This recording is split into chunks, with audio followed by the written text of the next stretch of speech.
Hello YouTube, it's gopernoper, and today I'm going to be talking to you about a Polaroid camera, the Spectra 2.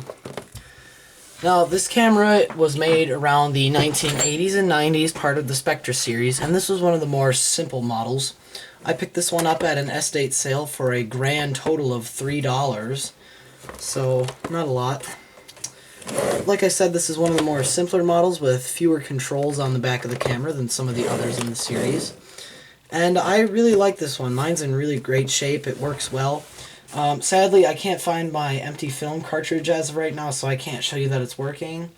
If you want to see it working, I believe I show it operating in one of my camera hauls. So, let's get on with it.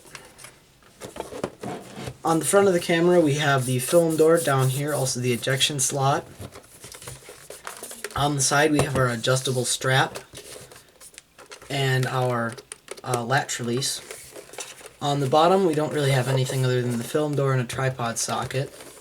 On the back, we have our viewfinder eyepiece, the light and darken control, flash ready indicator, and our film counter.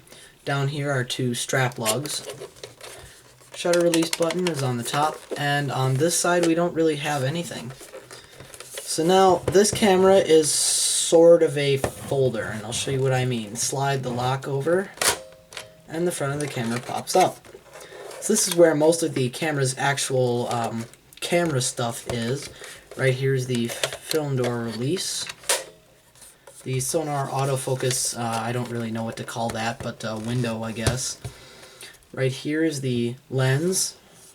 Here's some autofocus and exposure bits and bobs, your flash, and your viewfinder.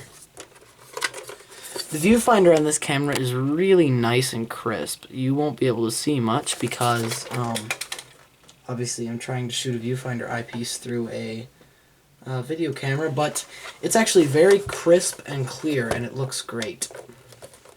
So to use the camera, it's very simple, just basically point and shoot operation. Open up the film door, slide in the cartridge. As I said before, I sadly do not have one to demonstrate with right now. I'm sure it'll turn up sometime. It's got to be around somewhere. Close up the door, it'll eject the cover, and you can just go ahead and start shooting. So basically, you point at the subject, press the button, and it goes and the picture comes out.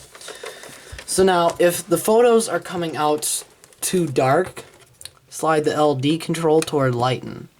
If the photos are coming out too light, slide the LD control to darken.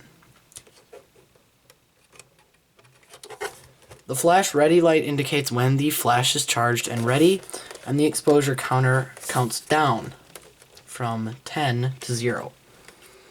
Obviously the newer Impossible packs have, I think, 8 exposures, so you don't get as many as you used to. So this is a pretty similar in operation to the 600 series cameras, the classic Polaroids that, like the one step and all that stuff. Very similar in operation, however very different in form factor. And as you can tell, this camera is just massive. I'll show it to you next to a Pentax K1000.